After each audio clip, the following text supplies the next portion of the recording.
Well, thank you very much indeed, and good morning and welcome. Thank you in particular, Charles, for introducing me. I'm Charles Hodson. Confusingly, you have two Charleses talking to you this morning, but this is the last you'll hear of me from today, and you'll be relieved afterwards, no doubt. But that does not apply to the panel that I have here. Now, in this opening plenary, we're going to look hard at the transformational shift that we've been talking about and hearing about already. And this transformational shift is what we need to lift us out of our present path, the way that leads to destruction, you might argue, and onto a new virtuous one that will lead us to perhaps overcoming our climate challenges. Now, if a clean revolution is what we want, then perhaps we need a bit of professional advice from those who've conducted revolutions and steered them successfully in the past. And perhaps the revolution in Russia in 1917 might provide us with some interesting examples. Let's take Leon Trotsky, for example. Since we're clearly in the business of radicalism, he wrote in his History of the Russian Revolution, "The fundamental premise of a revolution is that the existing social structure has become incapable of solving the urgent problems of development of the nation." Now, if you translate that remark in terms of the way that our use of energy is currently structured and the way that painful bottlenecks and supply shortages and price constraints have emerged, then I think it's probably quite hard to disagree with that.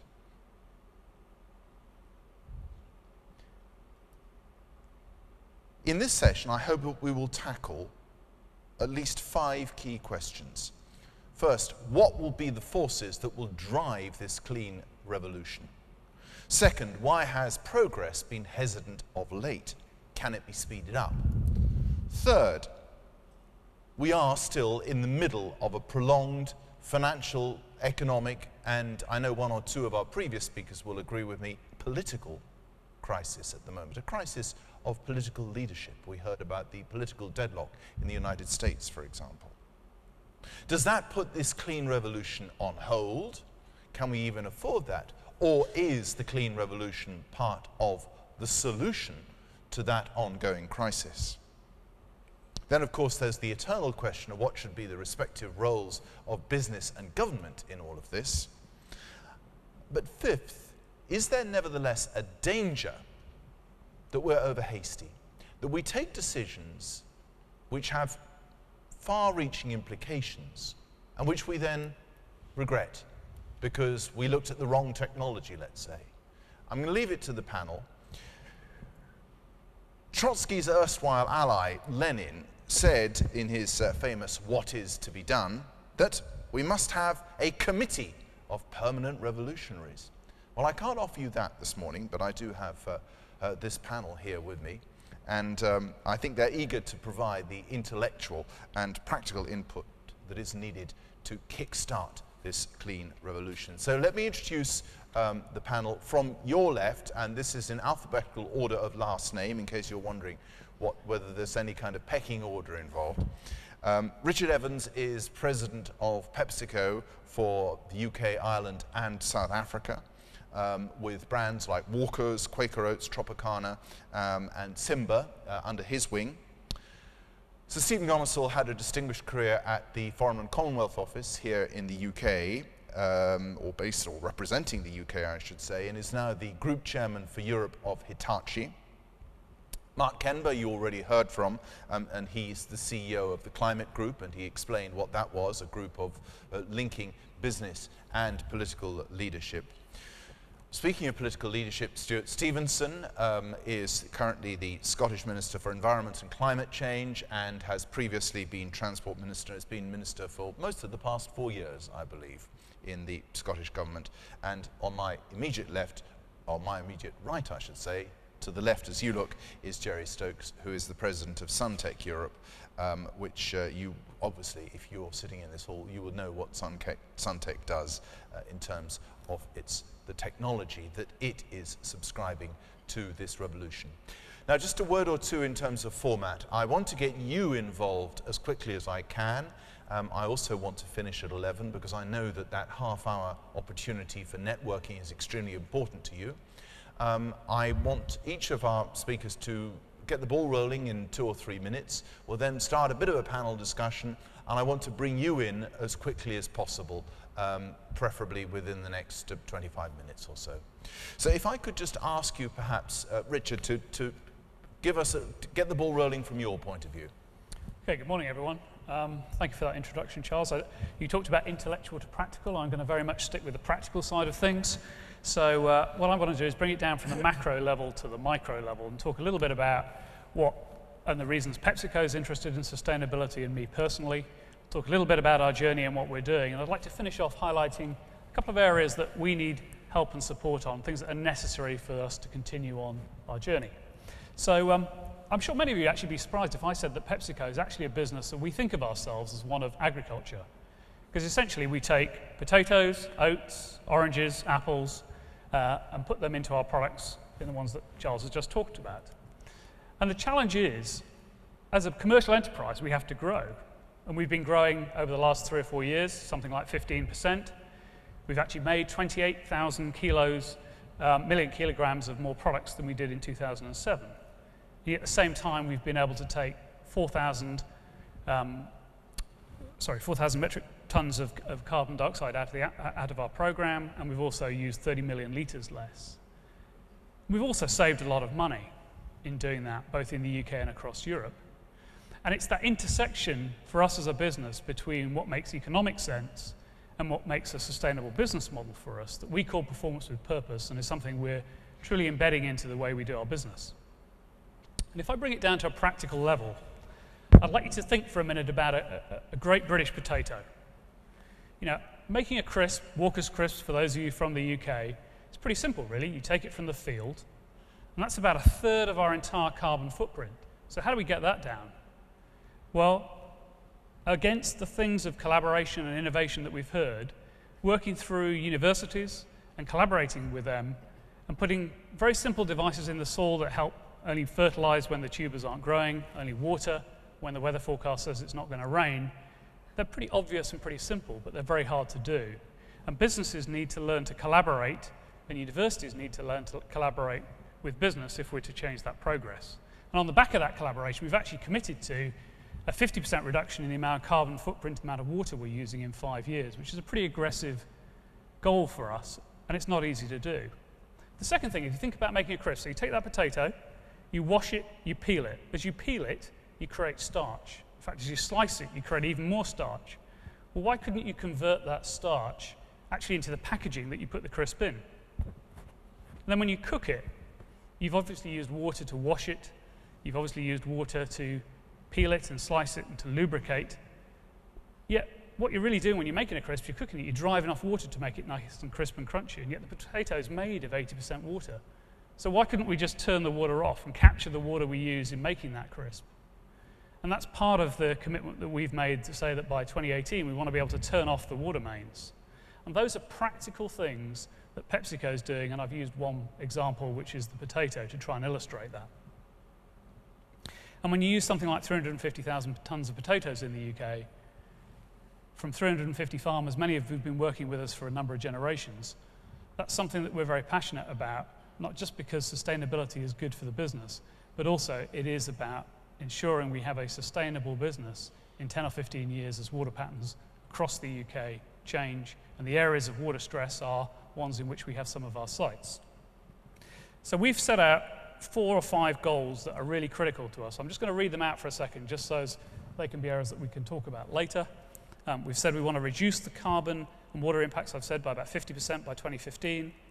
All our packaging is recyclable, reusable, or biodegradable by 2018. 0 landfill by 2018. We've already done that across 11 sites in the UK, and we want to turn the water off our factories by 2018. And probably the hardest of all, but we want to be fossil fuel free by 2023 across our manufacturing and distribution organisation in the UK. What do we need to make that happen? What are the things, what are the ingredients, if you like? I think first of all is recognising that we need support, we need encouragement, because they are long-term goals. To invest in some of those things means enormous long-term investment, and that requires continued support from those that at times have criticised us in the past and have maybe not welcomed our trying where we failed to get to those goals in quickly enough time. Secondly, collaboration. I talked about that. It is about people stepping up and working with us to find the solutions to those technical challenges that we've raised. And lastly, and perhaps more importantly, if we're really going to make the change, not just in my business, but in businesses across the UK, we need a government policy that incentivizes businesses to transform. Today, I would argue if you're starting up as a business, there's some degree of policy there, but as a large UK manufacturer with multiple sites across the UK, a plethora of carbon policies with acronyms that is very hard for businesses to understand, and in fact no predictability about the carbon price, makes it very difficult to invest. And arguably a carbon price in low teens is really not an incentive at all. In fact, some of the products that we make, we could actually set up combined heat and power stations, but in order for us to do that, we need a carbon price somewhere in the £50 range, and that's a long way off. So I would ask, in wrapping up, that my role is building an organisation that's fit for the future, and that really means, given that we're based on agriculture, one that is truly sustainable in the UK, but that requires a much simpler and more compelling framework of investment and incentives in the UK than we've got today. And with that, I'd like to hand it over. Can I just ask you a quick follow-up question here? Because I think it's fascinating, the idea. I think if I'm a consumer and I'm interested in what the total environmental impact is of a packet of Walker's crisps, in the figures that you were talking about and the targets, do you include the use, for example, of hydrocarbon-based fertilizers by your suppliers in that calculation? You do? Yeah, we do. We work with Carbon Disclosure Project, we've worked with the Carbon Trust. In fact, we were the first brand in the UK to put a carbon label on the front. So roughly a packet of crisps is about 80 grams of carbon literally from soil to disposal. About a third of that is before we get it, about a third of that is us doing it, and a little bit at the end is distribution and the consumer disposal of it. And we've reduced that by about 7% between when we first got that label and the renewing of that label in 2009. So you do actually lean on your suppliers to use fewer hydrocarbon-based fertilizers, for example? I wouldn't use the word lean, I would use the word with, because much of the energy is in that first stage, which is the farming piece, and part of the work there is better varietals of potatoes that use less water, use less fertilizers that have lower carbon load on them, and irrigation techniques that require us to use or not wash away so much fertilizer, so it's more effective. Okay, fascinating. Thank you very much indeed. I wonder if I could ask you, Sir Stephen, to give us your ideas. Thank you very much indeed, and good morning, everybody. Hitachi is delighted to be here as a sponsor of this conference. I think we subscribe entirely to the sort of consensus which emerged in the first session about the responsibility on business to help deliver policies or mitigation of carbon emissions. And we try to put this in practice in the same way as Pepsi in everything we do in our production processes and so forth. Some people in this audience may not be familiar with what Hitachi is today. We are a global engineering and IT company comparable in scale and size and scope of business to General Electric or Siemens. In Europe, we have 27 companies and 10,000 employees, and we cover a very wide business front. But our leading environmental businesses in Europe are in the rail sector. We have trains running from St Pancras to the Kent coast. We do a lot of energy business, and including carbon capture and storage. And we do a lot of environmentally conscious IT work and work related to power grids, for example.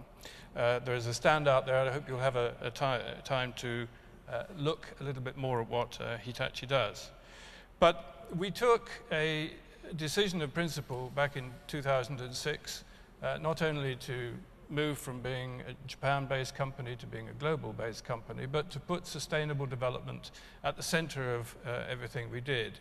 And that proved to be a very good decision because, as we all know, after Copenhagen, a big shift occurred in the debate on sustainable development, a move from top-down, target-based negotiations as the putative solution to the climate change problem, to a market-driven approach. And we feel in the voice of our consumers and the expectations of the market that responding to this competition is indeed the key to our survival. I think it's not to say that there isn't a role anymore for governments. As a number of speakers already said, setting the targets eventually is important. The news about countries adopting their own targets in itself is a very important step forward. And the whole issue of regulation and incentives to companies to develop new technologies is absolutely critical to the speed at which companies will bring new technologies to the market. The British government has a lot of such policies and incentives. The Environment Technology Institute, for example, brings a lot of companies together to try out to see which is the best new technology in a given field.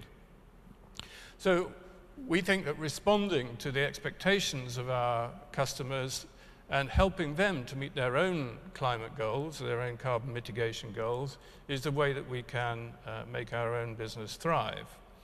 And what do we do in terms of practical things? In the same way as Pepsi described in the slightly more complicated scenarios, we also measure from the beginning of the production process, from the acquisition of the materials, transport, from what we do to process them and manufacture products, the logistics involved in taking them to the customer, and then, of course, most importantly, the lifetime energy use of the motors, trains, whatever it is that we produce, and then the cost of disposal.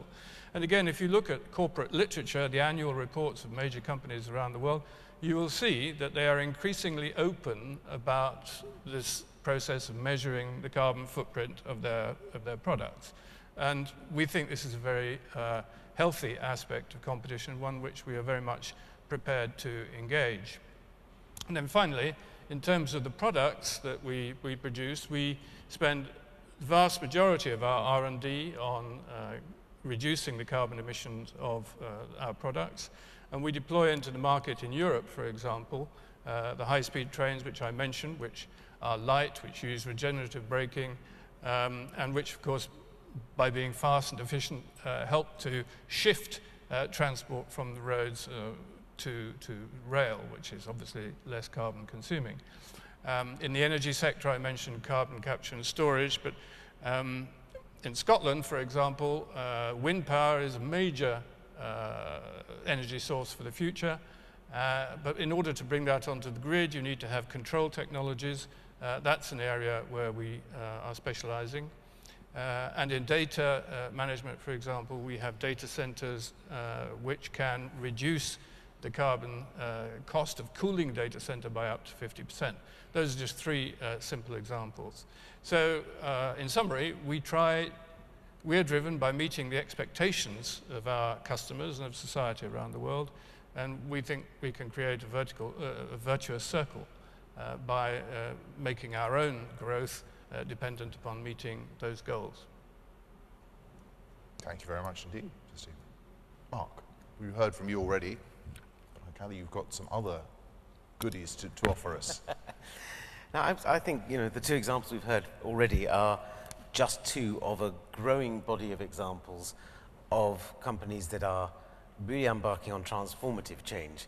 When the Climate Group first started 7 years ago, we published for 3 years in a row a report called Carbon Down, Profits Up, which was effectively a large database of cities, states, and importantly companies who had reduced their emissions beyond what Kyoto mandated and had either made or saved money in the process, measured in millions and in some cases billions of savings.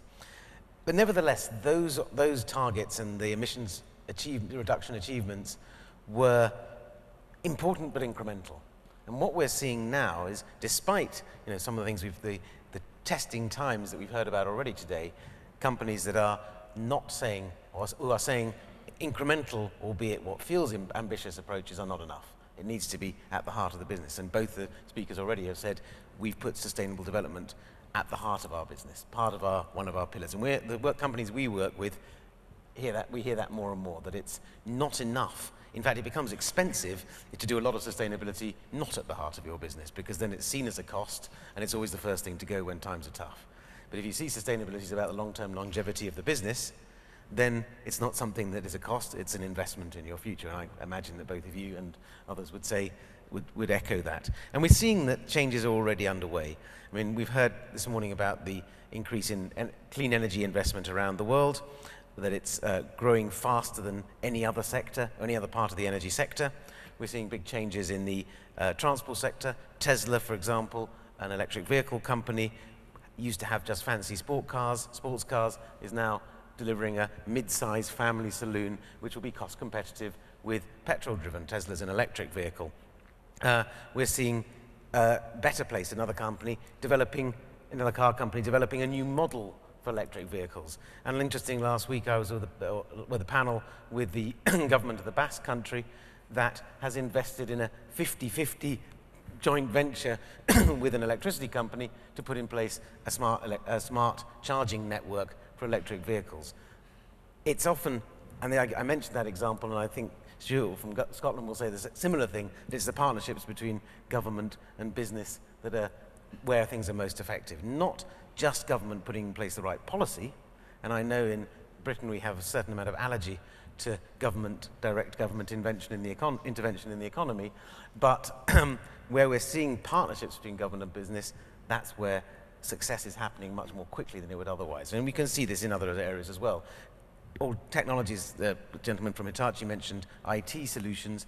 Well, one solution to transport is trains, another is to use high-quality video conferencing. It's not only about the technology, it's about getting people used to using it.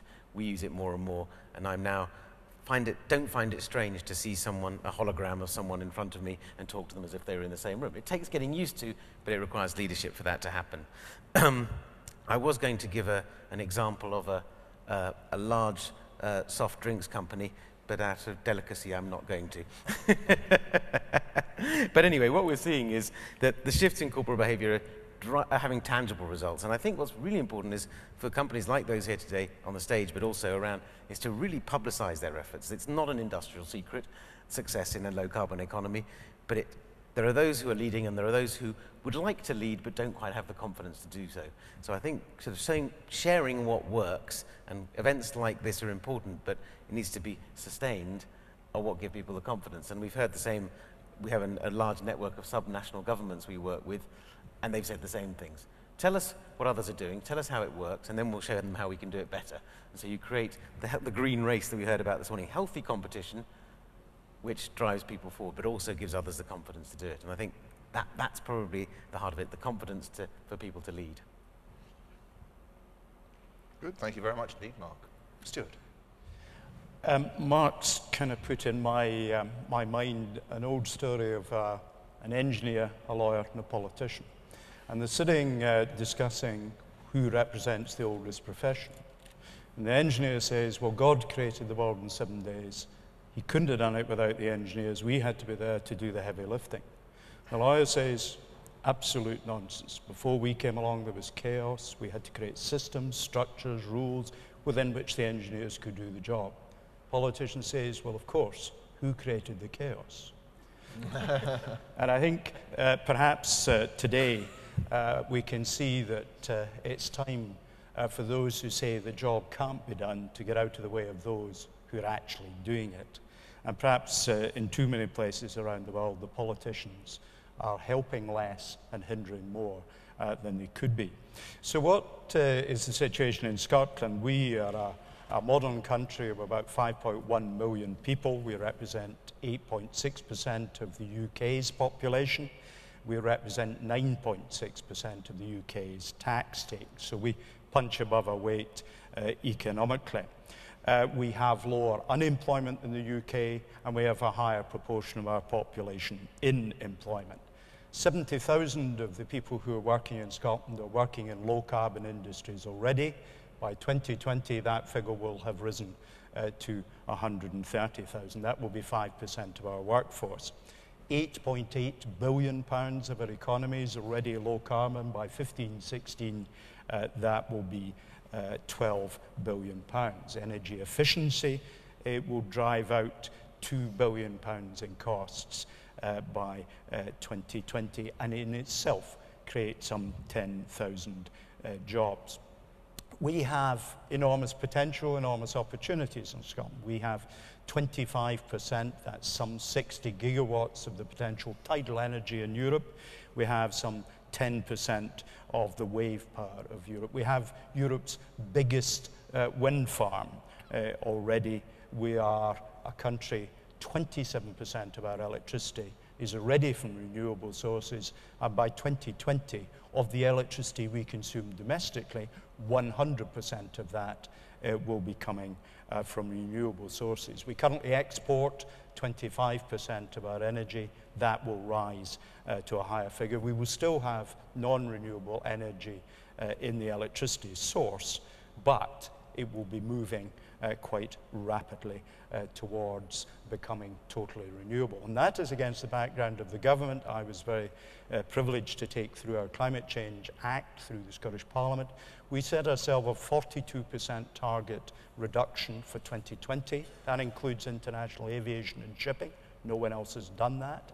And an 80% reduction by 2050. And we've just reported last week on our 2009 and we're now at 27.6% reduction. So we're 2/3 of the way there to our 2020 reduction. We produce annual reports of how we're doing in government against annual targets.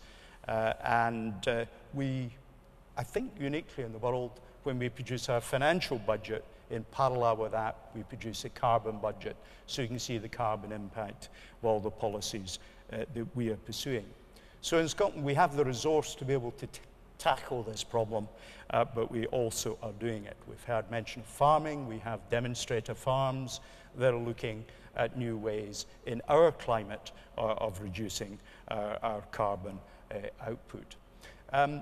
We are engaging the international community. We're getting companies to come to Scotland because we're a leader, and that creates opportunity. In the last few months, we've had Gomersall, Mitsubishi, and Doosan make investments in Scotland. And at the end of this month, on 27th and 28th of September, we'll have the second Scottish Low Carbon Investment Conference, bringing together investors, people with projects, and decision makers. There's still space, you can still come. It's slciconference.com. Get all the information there. But at the heart of where we're going is a partnership between business and government.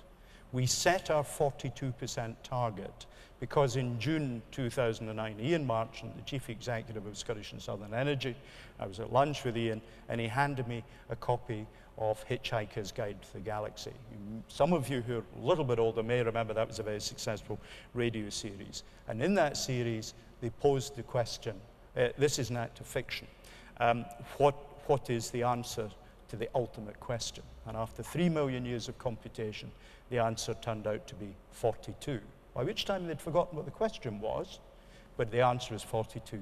It was Scottish and Southern Energy who persuaded government that the right target was an ambitious 42%, and we look forward to continuing to work with industries big and small in delivering on our targets, but also showing that it can be done non-disruptively, creating new opportunities for reindustrializing our country and earning our keep from the new green world that's going to come. Thank you, Stuart. Jerry. Thank you. Well, good morning. I've heard actually the Scottish Government also has provided a great incentive because countries who achieve 42% reduction in their carbon footprint, I think, get given a crate of whiskey. Is that not correct? Just a bottle. Well, we've heard a great deal about the challenges and some of the examples of actions being taken. And I'd like to give you a brief insight into the development of part of the solution. I'm going to support that statement by telling you what my company, Suntech, a solar PV company, has achieved, put that into the context of the solar industry, and hopefully give you the confidence that, as we've heard earlier, we can meet the challenges using today's technology. Suntech is the world's biggest solar PV company. We manufacture solar modules for generating electricity. We employ 20,000 people, and in fact, we're 10 years old this week. We've grown at a compound annual rate of over 70% per year. We have the ambition. Shipping over 2,000 megawatts of PV modules a year, Now, when I first started in the solar industry around 20 years ago, when we sold 1 kilowatt, the entire company went to the pub to celebrate. We now sell around 5 megawatts a day in Europe alone. And we're part of an industry that this year will ship over 20 gigawatts of solar energy capacity. And to put that into context of use, if we look at reasonably average global sun levels, that would contribute 20 terawatt hours of electricity every year. And that's something that we should put into context, that we can, not only will the installed solar modules continue to generate that energy for at least the 25 years of most leading companies' warranties, but additionally we're going to continue to make at least 20 terawatt years of grid connection every year, even if the industry just stays flat. So what I think the key message to put out is that solar energy, solar PV energy, is scalable. We can add this capacity every year. Cost reduction has taken place at a tremendous rate. In fact, the cost of a solar module has reduced by around 30% this year alone. And that's driven by companies like Suntech, who have over 450 people in our R&D team, really driving conversion efficiency and looking at, from functional materials research all the way through to the practicalities of taking that research and putting it into mass scale production and cost effectively. And so this technology, as a result of the cost of solar coming down, we've also seen how important it is in the fact that it's globally deployable.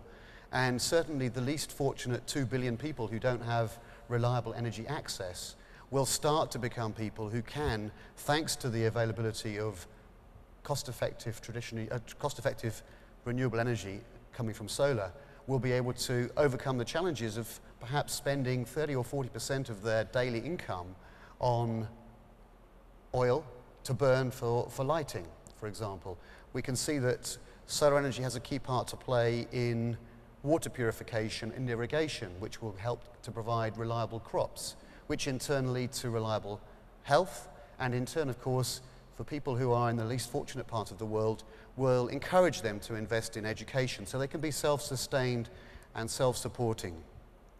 And so, the context of this important event, Suntech as a global market leader is part of a PV industry that is really ready, willing and capable to play a significant role in meeting the challenges of helping business with their thinking towards net zero goals.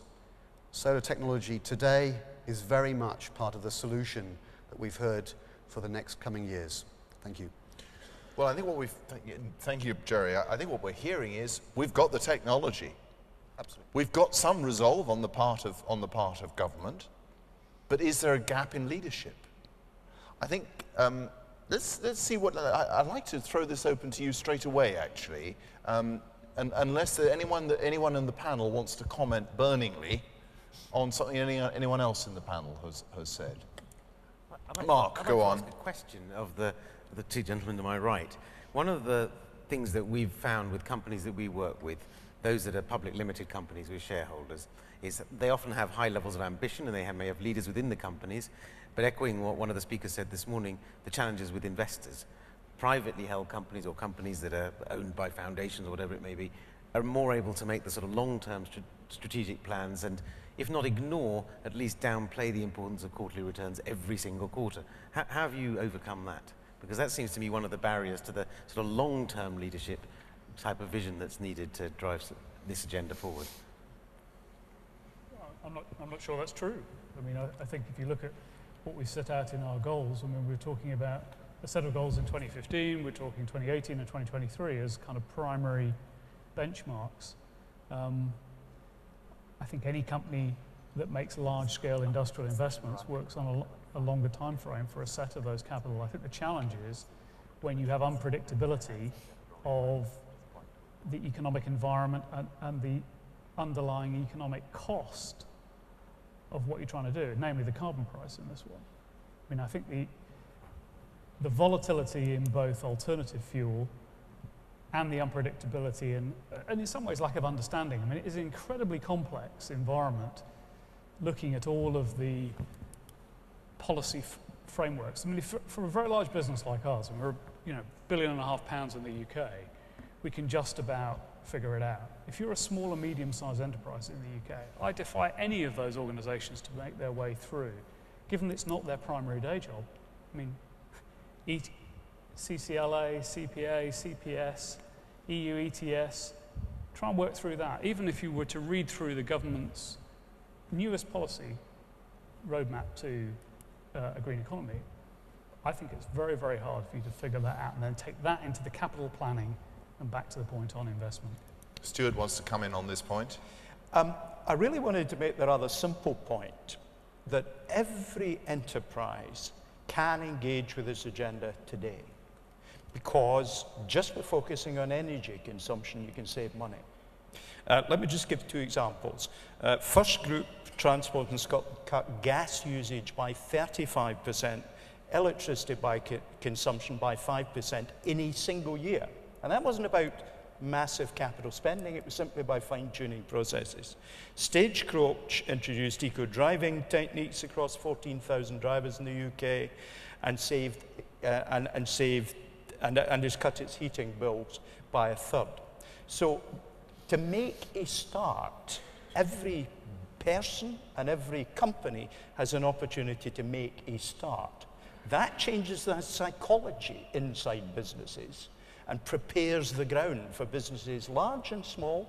And the Prince's Mayday network is engaging increasing numbers of very small companies, make real savings from engaging it, and then start to think about the investments that might deliver the bigger changes. So I think there is nobody who can't do something. And let me just close by saying, personally, before I was a minister, I used to drive 40,000 miles a year.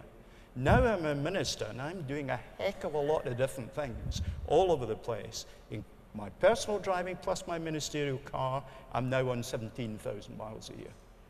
So everybody can change, get real benefits, is just finding the first step. We're quoting communist Mao Zedong, a journey of 1,000 miles starts with but a single step. I agree with that very much. At the company level, being associated with a company that is trying to improve environmental performance in itself and for other users is in itself a very motivating thing for employees. And we take soundings regularly of what our employees expect of the company, and this always comes towards the top of the list of what they want to see us doing. They want us to be well positioned in this debate.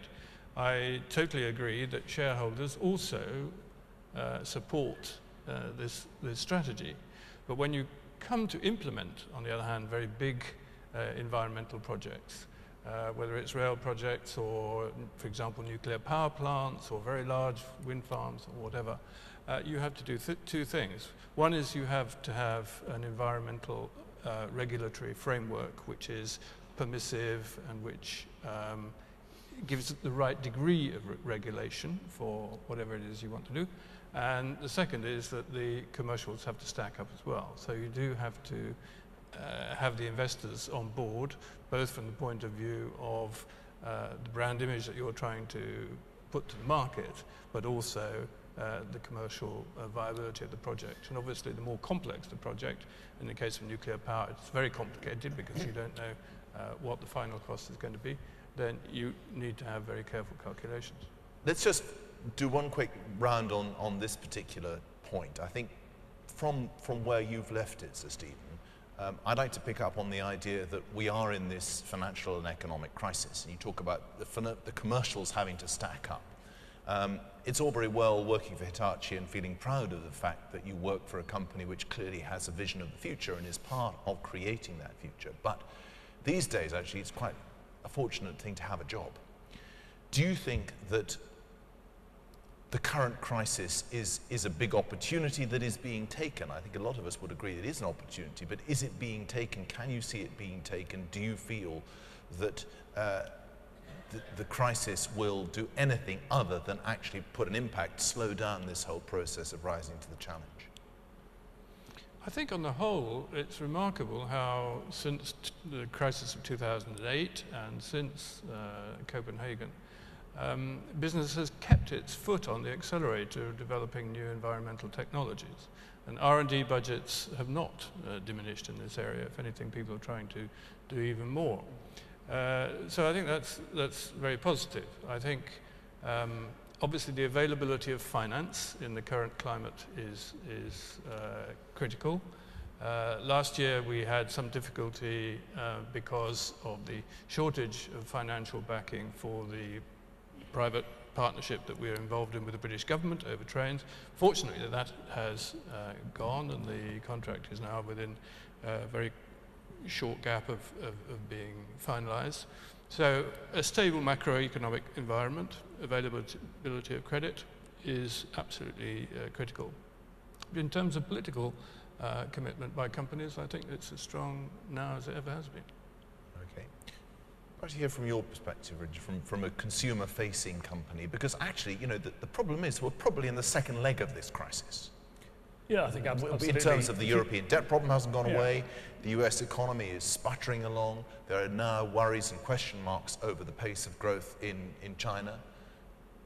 We're definitely not out of the woods.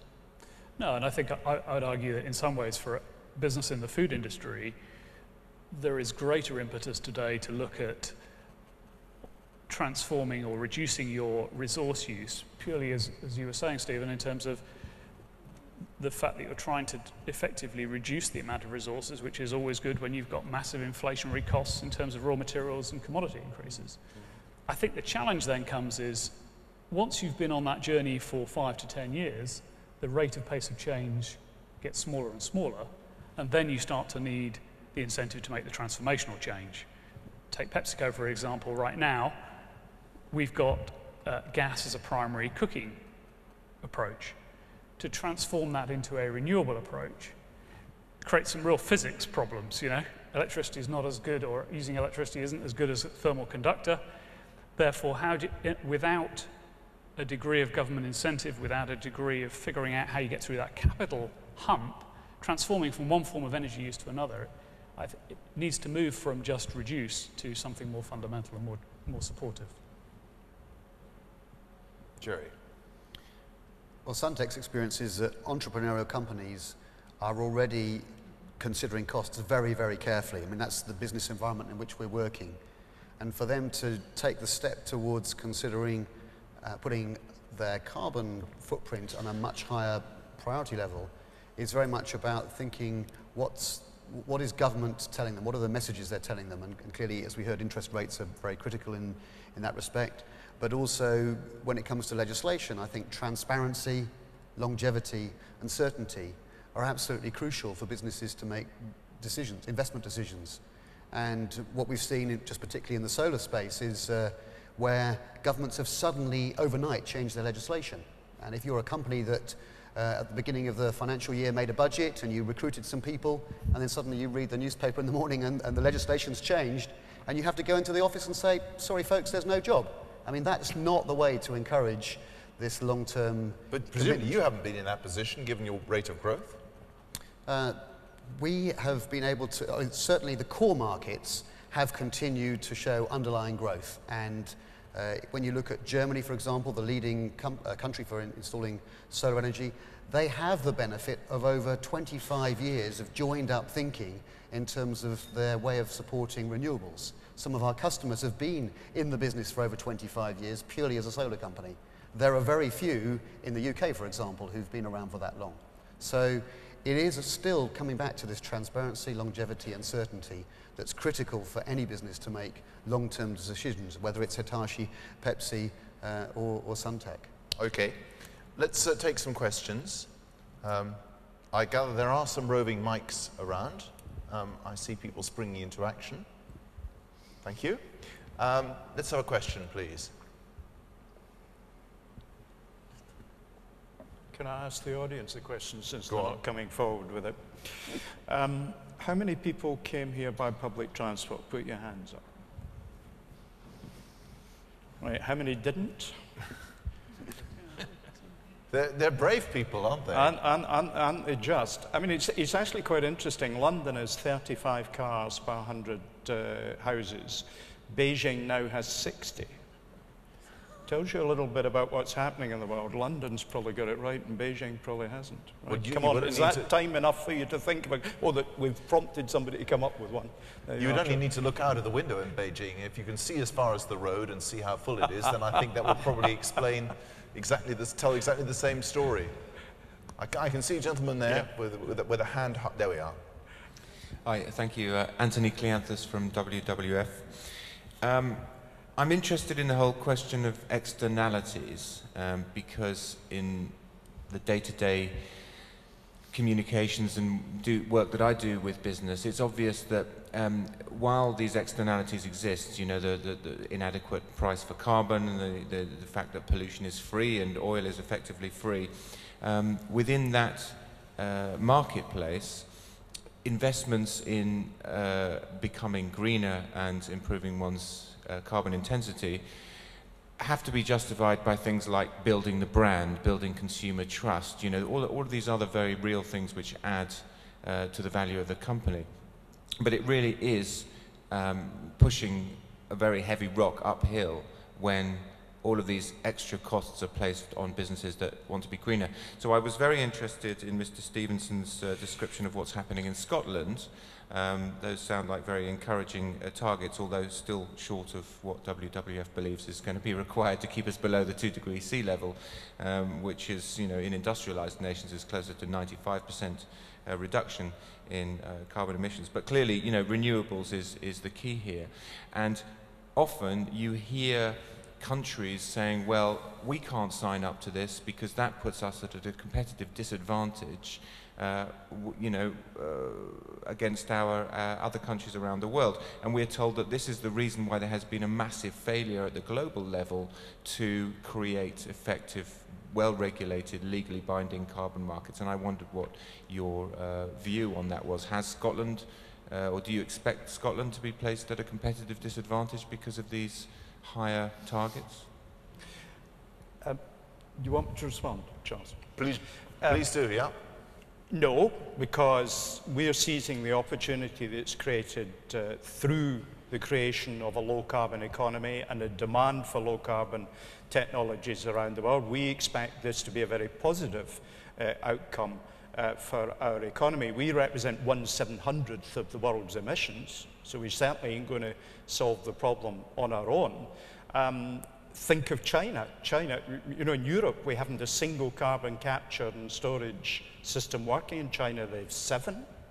In the United States, you know, not normally somebody we pat gently on the head and say you're doing well. They have a couple up and working. So there are lots of opportunities there that are not yet being seized. Scottish and Southern Energy are going to be investing £1.5 billion per annum in technologies like this. Other power companies are doing the same. But it is a question of each country and each company identifying the opportunities that it has. We're not all the same, we have different opportunities. I mean, if you're in Poland, where 95% of your electricity is produced from coal, you're confronted with an entirely different situation from the situation we're confronted with in Scotland. In the UK, beyond Scotland, you're in a position where there's less renewables. It's likely nuclear will have to be part of the mix. That's certainly the UK government's policy. But interestingly, the UK Secretary of State, the Department of Energy and Climate Change, Chris Huhne, has demonstrated that the cost of energy is going to rise, but if we take the interventions and migrate into a green economy, it's still going to rise, but it's going to rise less steeply. So it actually makes economic and business sense to convert from the heavy, non-renewable energy sources of today to renewable energy in the future. And let me just close by saying, there's one book you should read, and that is Andy Grove's, Chief Executive of Intel, his biography. It was written about 10 years ago, maybe even longer. It's called Only the Paranoid Survive. And he talks about strategic inflections. Sudden, you come in at the office in the morning and it's all changed. And what do you do about it? Andy Grove's book says what Intel has done about it and the 3 strategic inflections that it's met and surmounted. We all are going to have to do that, because the one thing we do know is that we don't know everything about the future, except that it's going to be very different. I wonder if I could ask you, Mark, in a way, one could interpret your question about externalities and twist it around and say, it's very difficult to incentivize and to see and to get the right programs of regulation. But should we be disincentivizing bad behavior? Should we have swinging carbon taxes? Should we be really looking at the technologies that companies are using in their manufacturing and so on, and weeding out the bad practice simply by taxing it? Well, I mean, we've heard from a couple of the speakers already that we need carbon pricing, or 3 people saying we need policy that prices out externalities and provides certainty over the long term. So clearly that's part of the package. I personally believe that where we are now, we need to be, as I said before, incentivizing the good behavior, because I think the examples are there. And it's really interesting what Stuart just said about electricity prices in South Australia, where they went far ahead of other states in terms of renewable energy for their electricity, despite the fact that they've had to put in a feed-in tariff to subsidize renewable energy. The overall impact has been to bring wholesale electricity prices down by 15%. So the benefit, which is great for consumers, but it's bad for the taxpayer. It's great for consumers, or including businesses that are generating jobs, both within the sectors that are putting in place the new renewable energy and those that are benefiting from lower electricity prices. So you can segment different bits of the market. There will be obviously some people disadvantaged with all policies, but if the general thrust of policy is driving growth and jobs while reducing emissions, then the net benefit is necessarily positive. Well, I'm talking in terms of playing the ball where it lies, as they say in golf. And here we are in 2011.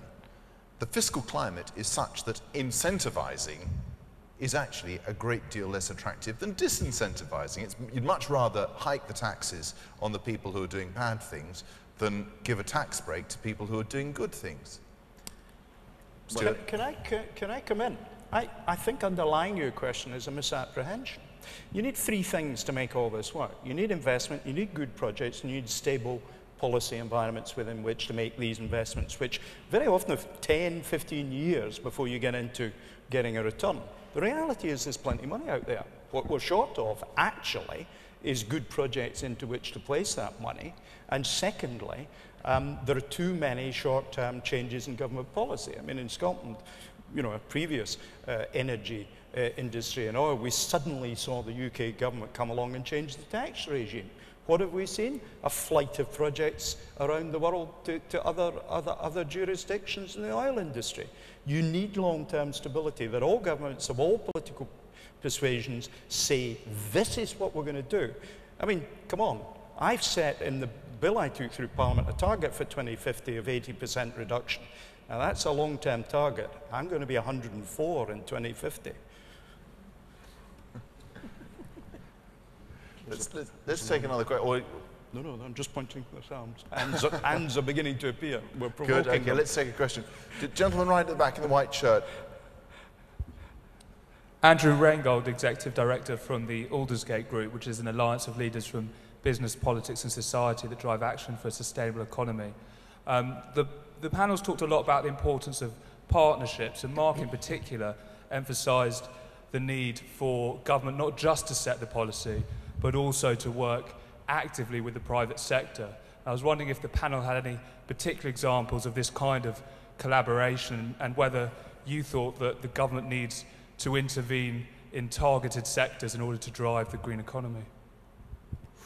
Who wants to pick that one up? Sounds like you. Well, I can say a bit about this. I think let's think about what the word intervene means, because it could mean the government goes out and bets on particular technologies or particular outcomes. I would suggest that governments are not terribly effective at identifying the right solutions to things. And in fact, even technologists are not terribly effective. When Alexander Graham demonstrated the telephone in 1876, what he thought he was demonstrating was a broadcasting device. It turned out to be something quite different because the users used it in a different way. When the GSM mobile phones came along, one of the things that came with it was a text messaging service. The reason that was there was to allow the operator of the network to tell the users of the phone about service conditions on the network. It's not what it's used for at all. So I think trying to second guess how things will be used, and particularly if governments do it, is almost certainly going to be an unsatisfactory and economically inefficient way of doing things. So I think what government should do is incentivize. We've put up, and it Sounds a small number, but it's the biggest anybody's ever done.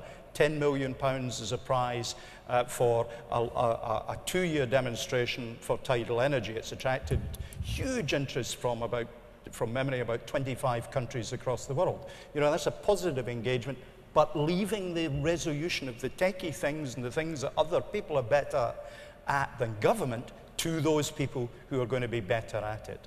So I think government is about identifying barriers to things happening, deconstructing them, providing modest incentives to bridge the gap between a self-sustaining economically and technologically solutions and industries and the current situation where carbon capture is a classic example, where you do need government money to get you to that self-sustaining position, but you shouldn't invest in something as a government which you'll always be having to put money in. It's the road to perdition.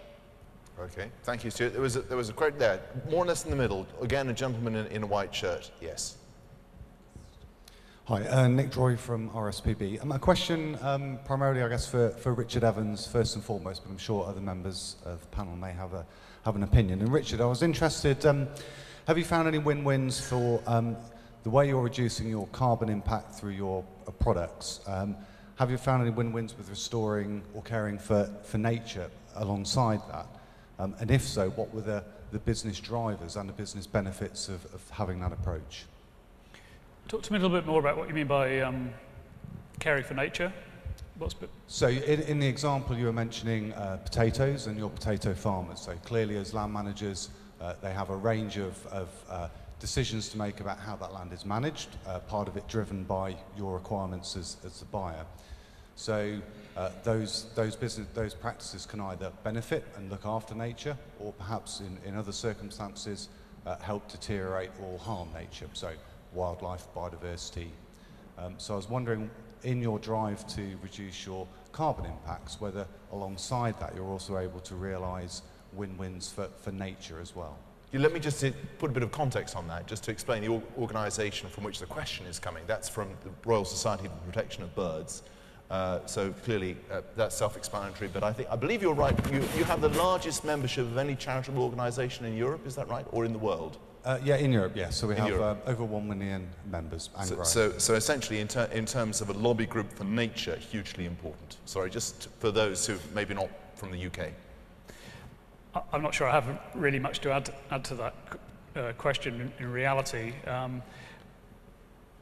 A lot of the work, as I was saying, has been done with the 350 farmers we operate in the UK, and there's probably about 40 of those who we're working with on a regular basis in terms of land husbandry, for want of a better description.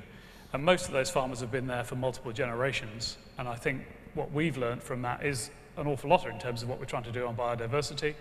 And I would say one other international project that we've been very keen on in India, where we've tried to get, and we did succeed in 2010, to get water balance in the economy, was primarily driven by an initiative around biodiversity in terms of water abstraction and the impact that was having on fish.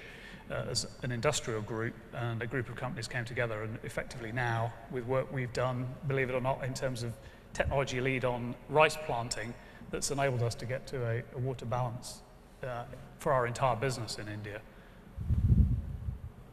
Thanks. Thank you. Great lady here in the blue, just right at the very front.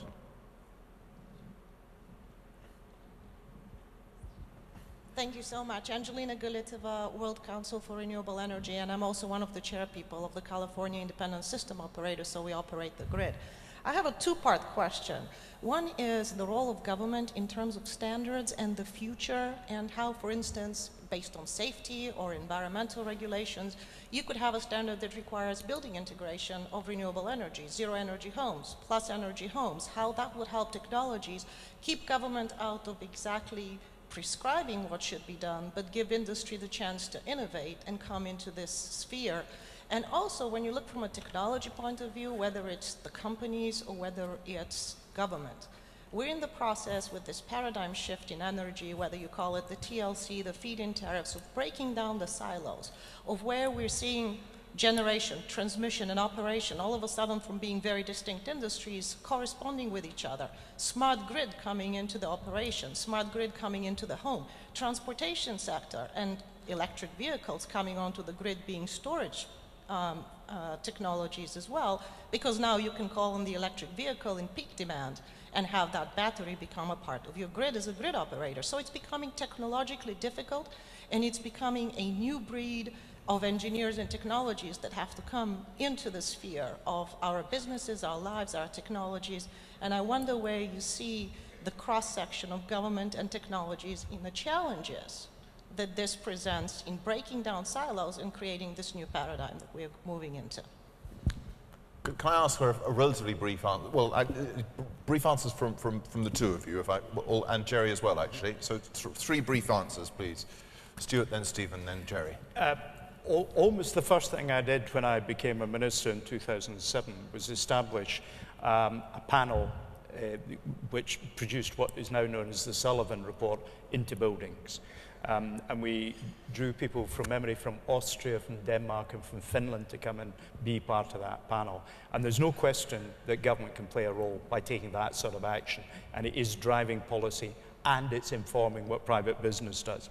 Smart grid, absolutely vital. And indeed, in the long term, we need to get standards for domestic equipment right down to freezers, fridges, microwaves that enable them to participate in the decision making that's part of a smart grid. The European Union are doing things to set up a North Sea subsea power grid. It will be a DC grid. That will create an export market for electricity, particularly for green electricity from Scotland. Of course, being DC, you don't need to synchronize the frequencies. Finally, I think just a question on batteries in cars. We're actually where the electric industry was in the UK in the 1920s, when actually every electricity company had its own design of plug, it had its own voltage, its own frequency, and its own amperage limits. Some had fuses, some didn't. The role of standardization is vital, and I think the most recent international example was I think it originally was a General Système Mondial, GSM, for phones. You saw mobile phones take off all around the world, except in the United States and Japan, who didn't adopt the standard. Okay. Steve. Yeah, it's a very brief point. I think setting of standards and targets is a very important role of government. And I think the reason that EU and Japan, for example, have a lead in development of environmental technologies is because we have, on the whole, had the strictest standards. And I mean, the best example perhaps is the automotive emission standards, which in the EU have been ratcheted up over a period of years, but where the target is known 6 or 8 years in advance. And in fact, that gives companies the incentive and the time to make the investment. So yes, there's certainly a place for that kind of standard setting. Your point is absolutely right about the blending of electricity generation sources onto the grid. The key thing there is the control technologies which allow it to be brought on in a stable, not disruptive sort of way. And they are, again, in the process of development. It's an area where we're putting in immense effort at this time. Jerry. Yeah, so for the regulation on buildings, certainly the European Union Directive for Energy in Buildings is already creating the core legislation, and that's why you see, for example, many social housing projects in the UK are now installing PV. So the legislation is already doing what it's designed to do in terms of buildings. And to answer your second part, what we've seen as a result of the feed-in tariffs is that we have already reached distributed grid parity in many parts of Europe, whereby the cost of electricity at the point of usage is actually cheaper from a PV system than it is from buying it inclusive of tax from the grid. And what this is doing is, it means that as costs of solar continue to go down, so actually people are now looking at the investment thesis of how they offset the long-term energy costs for their business. And that's driven two ways. One is either by the business itself or by individuals who will create a private power supply agreement to that company. And what we've seen, particularly in buildings, is the move from so-called building applied PV, where PV is on the roof of the building integrated, where it's the skin of the building, to community integrated PV and so-called soft grids, because it's entirely straightforward. Actually, just the PV on your house, the PV on my house, our demands, just using software, we can easily look at what you contribute and what I use. So we'll have a distributed grid of like-minded users, And actually that's very investable because you can aggregate the total small installations around the place. And we're seeing pension funds and insurance companies who historically wanted to invest in large single system plants because they like to go and visit the installation. They're now much more open to this sort of aggregated, much smaller installations. And so I think the industry is already driving itself towards the solution that you're asking about. Let's take one more question before the break. Gentleman over there. Hi, Chris Dodwell from the AEA Group. As a sort of former policymaker, I'm very familiar with the areas that Mark and Stuart have spoken about, and you both speak very powerfully about how the EU and the UK can perhaps act as paradigms or at least exemplars for other countries. But I'd really be interested in the business speakers from the panel's perspective, and in particular Richard as a kind of larger sort of consumer of energy, on what are the things that have resonance with your peers in the other part of the Pepsi empire in terms of actually making the change and making the transformational change on the scale that we talked about at the beginning of the session, perhaps in countries where there are less complex or perhaps less mature enabling environments in place. How do you get them to move on this issue? Yep. Quickly from you, Richard, and I think I'd like a final contribution from Mark as well on that one, if I may. Go ahead, sorry. I would actually focus on the UK because I think most of the developing markets around the world can leverage what we're doing in the UK, get some great examples. I'm talking from business here, not from a policy point of view. Get the UK working, get the transformation in place. We will then do the lift and shift around the world in a very, very effective way, which is why people come to the UK and other sites across Europe, because that's what we're doing. And primarily I would say carbon price, planning, simplification.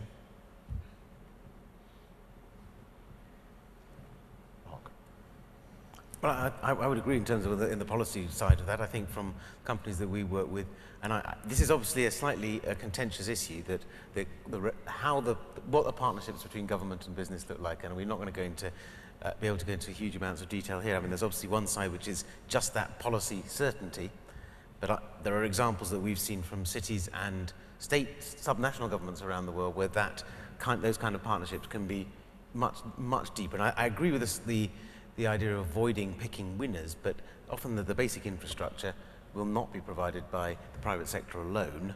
It's not to say the private sector doesn't have a leading role in it, but if we're talking about the transformational infrastructure that's required to allow solar PV to grow, to allow tidal energy to grow, then you think about the sort of DC networks that are needed, those aren't going to happen because an individual company sees a long-term profit from it. So I think it's worth looking at examples where government can get in but also get out, so it doesn't become a long-term owner, but it may require more than just what are now traditional policy instruments. Well, thank you very much, Mark, and thank you to all of you, Richard Evans, Stephen Gomersall, Mark Kenber, Stuart Stevenson, Jerry Stokes, and thank you, the audience, for your questions, and let's put our hands together. Thank you very much, Steve, for the authoritative way in which you've replied to these questions.